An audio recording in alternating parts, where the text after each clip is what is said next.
Shalom les amis. Alors Baruch haba, c'est un grand jour aujourd'hui, on va finir la Zrizout, l'empressement. Donc c'est le deuxième cours. Ceux qui ont le livre devant eux, c'est page 115, c'est parti. Alors hier on a parlé de l'empressement qui concerne les mitzvot de la Torah. Là on va voir comment on doit voir cette mida, même dans le respect des interdits de la Torah. Tzerez Zrizout Lifrosh, regardez, on doit être empressé de ne pas fauter. Et là on va donner des exemples. Quelqu'un, par exemple, il a une idée tordue qui passe par la tête. Il a une pensée de jalousie, il se compare à l'autre. Il a une pensée de haine. Il faut se dépêcher d'enlever cette pensée pour se reconnecter finalement à Kadosh Baruch Hu. Ou alors, deuxième exemple qui donne le Rav, quelqu'un, il lui arrive une petite épreuve. Une épreuve dans la parnassa, il a une perte d'argent, il a un problème de santé. Et dans ta tête, tu dis, mais pourquoi ça m'arrive? Et pourquoi Hachem, il me fait ça? C'est des pensées, ça peut arriver. Tout de suite, tu dois enlever cette pensée pour te reconnecter à Hachem, dis Hachem, merci, je sais que tout ce que tu fais c'est pour mon bien, kaparat avonot pour que je fasse tchouva, et tu dois remercier. Klalo shel davar, la règle, ivdok adam, un homme doit vérifier, dès qu'il est habitué à une faute, eh bien il doit se dépêcher finalement de mettre des barrières. Et là il va donner un exemple. Imaginez quelqu'un, son Etzara, c'est de parler de bêtises, de s'entourer de gens qui parlent de bêtises. Et bien il doit se mettre des barrières. Il doit se mettre des barrières finalement pour ne pas tomber, pour ne pas s'entourer finalement de gens qui vont parler des Dvarim Betelim. Loïc Traber, il ne doit pas s'unir à eux. Tu sais que si tu vas t'asseoir avec ces gens-là, eh ben tu vas dire du Lachon Hara. Tu vas arriver à parler de choses futiles. Eh ben qu'est-ce que tu fais? Tu t'assois pas avec ces gens-là. Tu vas t'éloigner des gens qui ont l'habitude de dire du Lachon Hara. Eh ben quand tu t'éloignes, tu t'empresses de mettre une barrière finalement pour ne pas fauter. Vezariz levaka shalom, tu dois te dépêcher pour faire la paix, le shalom.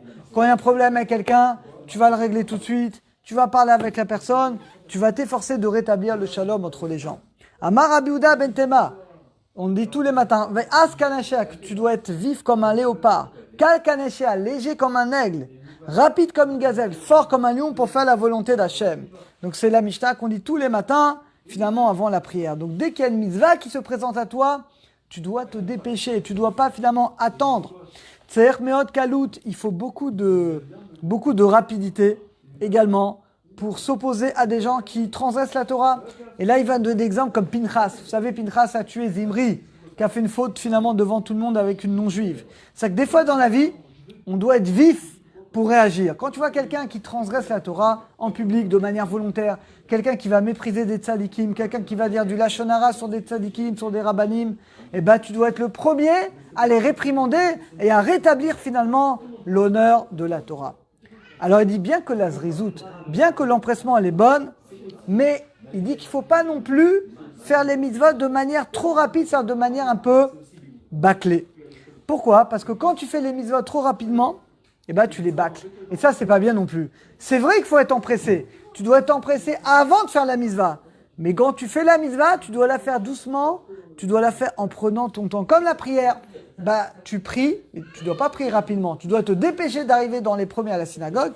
Mais après, quand tu pries, tu vas prier doucement. Parce que si tu pries trop vite, eh ben, finalement, tu vas bâcler la prière.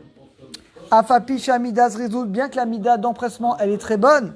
Miou. Mais cependant, tu ne dois pas être empressé pour rechercher finalement d'Averot, pour rechercher finalement des Tavot.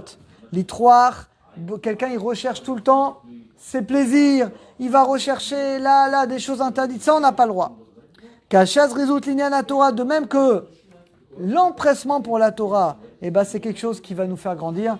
Mais si quelqu'un il est empressé pour faire des fautes, eh ben, évidemment, ça il n'y a pas de chose pire. Donc la conclusion les amis, eh bien, on doit tout le temps s'empresser. Dès qu'il y a une mitzvah, il y a une mitzvah, vavta l'eracha kamocha, d'aider quelqu'un, je dois m'empresser de le faire. Mais par contre, quand il y a une avéra, ben là, je dois m'empresser de mettre une barrière pour ne pas tomber dedans. Alors, Bezat Hashem, demain, on commencera un nouveau chapitre qui est pile le contraire. On commencera la hatzlut, la paresse. On verra demain, Bezat Hashem.